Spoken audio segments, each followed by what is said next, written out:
के बारे में हम बात कर रहे हैं 12,015 करोड़, उसके अलावा हेल्थ में हमने 8,913 करोड़ की बात की है। इस बजट से जिस तालीम को हम फरोग देना चाहते हैं उस पढ़ाई से आज तक हम लोगों को फायदा नहीं हुआ। अगर नौकरी मिल गई तो नौकरी में हमने काम कर लिया, अगर नौकरी नहीं मिली तो वो सिर्फ शेर व शायरी काम आती है, बाकी उस तालीम से हमें कोई फायदा नहीं है। मैं चाहता हूं कि सिलेबस में तब्दीली लाई जाए, करिकुलम जो है सुधारा जाए। उसके अलावा अब टाइम कम है, मैं इसलिए जल्दी जल्दी बोल रहा हूं सर।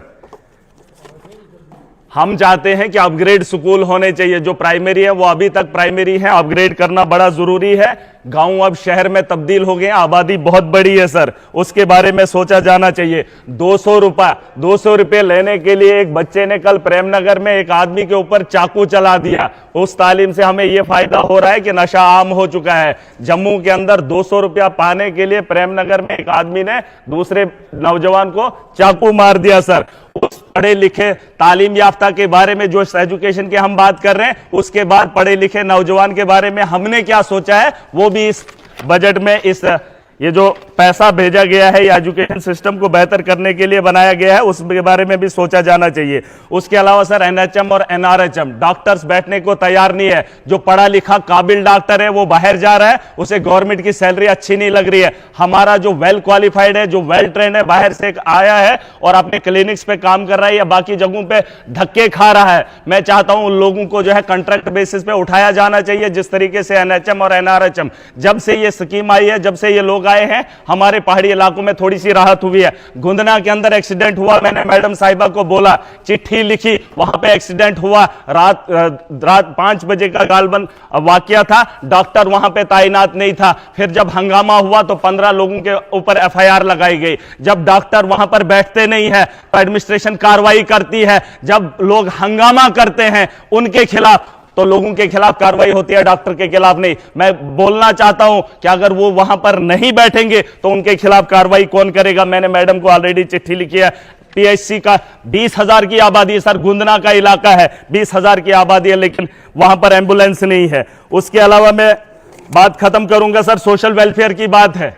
इन्होंने बड़े किस्से सुनाए बुजुर्गों के लिए, इन्होंने स्कीमें लाई, लेकिन 3-4 साल से मैं देख रहा हूं कि सिर्फ फार्म भरे जा रहे हैं, पेंशन नहीं आ रही है। और जो सर अपाहिज हैं, जिनके पैर कटे हैं, जिनके बाजू कटे हैं, उनको 2000 से गुजारा नहीं होगा, क्योंकि वो रोजमर्रा की जिंदगी में जी नहीं पाएंगे। उनके उसमें भी इजाफा होना चाहिए। बाकी सर मैं चाहूंगा कि बीजेपी को वक्त मिलता है, एनसी को वक्त मिलता है, कांग्रेस को मिलता है, मुझे भी वक्त का ख्याल किया जाए ताकि मैं भी वक्त पे बात करूं और जो आपका सेशन होगा उस सेशन में अपना भी योगदान दे।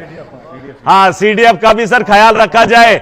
अभी हम इलाके में जाएंगे, आज हमसे प्लान ले लेंगे, हम 3 करोड़ का प्लान सर इनको बनाकर दे देंगे, है। तो अगर हम इलाके में किसी वारदात को देखते हैं, हमारे यहाँ घरों के घर जल गए, लेकिन ऑन स्पॉट हम अगर उनको रिलीफ नहीं दे पाएंगे तो हम किसके एमएलए हैं, हम कौन लोग हैं। हम चाहते हैं कि वक्त पर हम वहां पर जाएं और जिन लोगों को जरूरत होगी हम अपने फंड में से वक्ती तौर उनकी जो है इमदाद कर पाएं। लेकिन जिस तरह से यहां पर हमारे इकोनॉमिकल लोग बैठे हैं, यहां पर जो पॉलिसी मेकर्स हैं सर, और इसके अलावा मैं चाहता हूं कि डिस्ट्रिक्ट लेवल की पोस्टें जो है वहां पर जो है फरोग दिया जाना चाहिए। और जो पॉलिसी मेकर है उनको भी बताना चाहूंगा कि 3 करोड़ जो अपनी मर्जी से आप मनमानी कर रहे हैं, क्या हाउस के अंदर धांधली हो। हम आपस में भिड़े ब्यूरोक्रेट्स के साथ, आप पॉलिसी कम बनाइए। हम जमीन से जुड़े लोग हैं, हम जानते हैं हमने लोगों के लिए क्या करना है। चुनी हुई सरकार है, फैसला हम खुद करेंगे।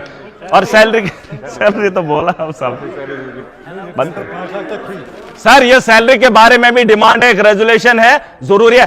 किसी ने कहा था कि ये लोग अपनी सैलरी की मांग कर रहे हैं, बहुत सारे जम्मू कश्मीर के लोग देख रहे हैं, नौजवानों ने कहा कि एमएलए अपनी सैलरी की बात कर रहे हैं। मैं उन लोगों को इस हाउस से बताना चाहूंगा, अगर सैलरी होगी तो ईमानदारी से काम होगा। मैंने मांग की है तो मैं चाहता हूं हमारी सैलरी होगी, जमीन पे हम लोगों से काम करवाएंगे और ब्यूरोक्रेट को भी काम कराने पर मजबूर करें। मैं चाहूंगा हाउस इसकी परमिशन दे। Thank you.